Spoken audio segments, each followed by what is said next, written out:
माझे नाव चंद्रशेखर शामराव भंडार आणि मी भंडारा जिल्हा या ठिकाणी राहतो.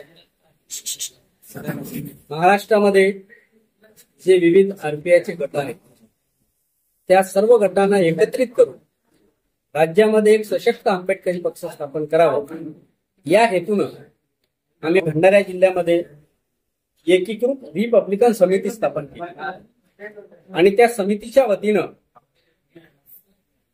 नागपूरला सर्व केंद्रीय नेत्यांच्या आदेशानुसार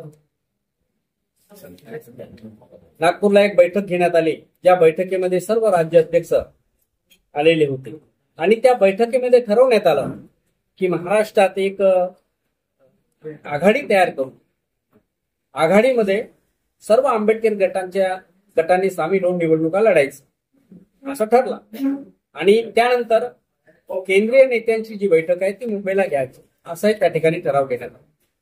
त्या ठरावानुसार आज मुंबई या ठिकाणी पद्मशाली हॉल नायगाव इथे सर्व केंद्रीय नेत्यांची बैठक घेण्यात आली.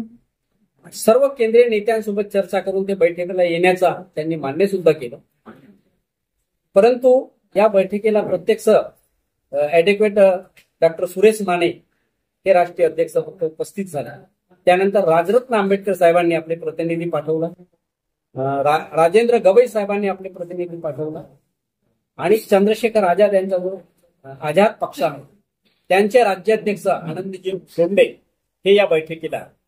आणि त्या बैठकीमध्ये असं ठरलं की हे जे 4 पक्ष आहेत ह्या 4 पक्षाची एक आघाडी तयार करायची आणि येणाऱ्या काळामध्ये मिळून निवडणुका लढायच्या आणि सोबतच इतरही जे पक्ष आहेत जे गट आहेत ते जर सामील होत असतील तर त्या सगळ्यांना या गटामध्ये सामील करून घ्यायचं आणि बीएसपी सोबत सुद्धा आघाडी सामील करण्याच्या दृष्टिकोनातून चर्चा करायची असं आजच्या बैठकीमध्ये ठरलेलं आहे.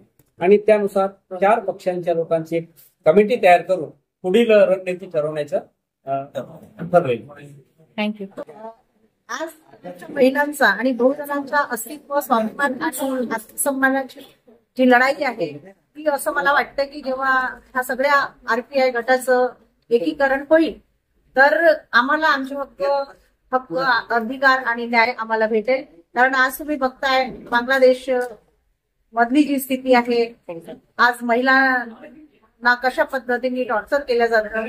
आज तुम्ही कलकत्त्याचं बघताय, आपल्या इथे मुख्यमंत्री महिला आहे ममता बॅनर्जी, त्या राज्यामध्ये एका उच्च शिक्षित डॉक्टर महिलेवर बलात्कार होऊन सुद्धा तिची हत्या करण्यात आली, सामूहिक बलात्कार करण्यात आला, पण त्यांचे परिवार न्यायासाठी भटकत आहेत आणि त्यांना 3-3 तास बसवून ठेवण्यात येतं पण त्यांना न्याय, त्यांचे हक्क आणि अधिकार मिळत नाही आहेत. तर आम्हाला असं वाटतं की हे इंडिया गठबंधन आणि इंडिया गठबंधन ह्या ब्रदर अँड सिस्टर ब्रँचेस आहेत. तुम्हाला माहित आहे अल्टरनेट जेव्हापासून भारत स्वतंत्र झाला तेव्हापासून फक्त 2च पक्ष सत्तेमध्ये येत आहेत आणि त्या सत्तेचा मास त्यांना आलेला आहे. म्हणून आमच्या बहुजन समाजाला आमचे हक्क आणि अधिकार मिळत नाहीत. त्यामुळे मला असं वाटतं हे माझं संघटनेचं मत आहे की जेव्हापर्यंत डॉक्टर बाबासाहेब आंबेडकरांच्या विचाराचे पाईक सगळ्या रिपब्लिकन पार्टीज आणि संघटना एकत्र येत नाहीत तेव्हापर्यंत ह्या भारत देशाला समृद्ध भारत बनवण्यात यश येणार नाही. म्हणून मी ह्या रिपब्लिकन एकीकृत सगळ्या संघटनांना समर्थन देते. माझी गर्जना जनक्रांती संघटना सन्माननीय चंद्रशेखर टेंभुर्णेजी आणि यांच्या एकीकृत रिपब्लिकन संघटनेशी सहमत आहोत आणि सोबत आहोत.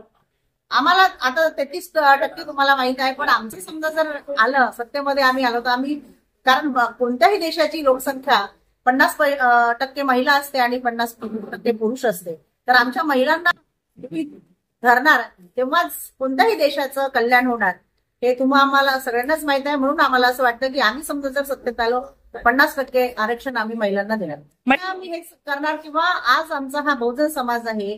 डॉक्टर बाबासाहेब आंबेडकरांनी आपल्या भारतीय संविधानामध्ये प्रत्येक पानापानावर, प्रत्येक संविधानाच्या पानापानावर अक्षरावर महिलांचे हक्क आणि अधिकार लिहून ठेवलेले आहेत. पण आमच्या बहुजन महिलांचा ही समस्या आहे की त्या वाचतच नाही, त्याच्यामुळे त्यांना त्यांचे हक्क आणि अधिकार माहित नाही.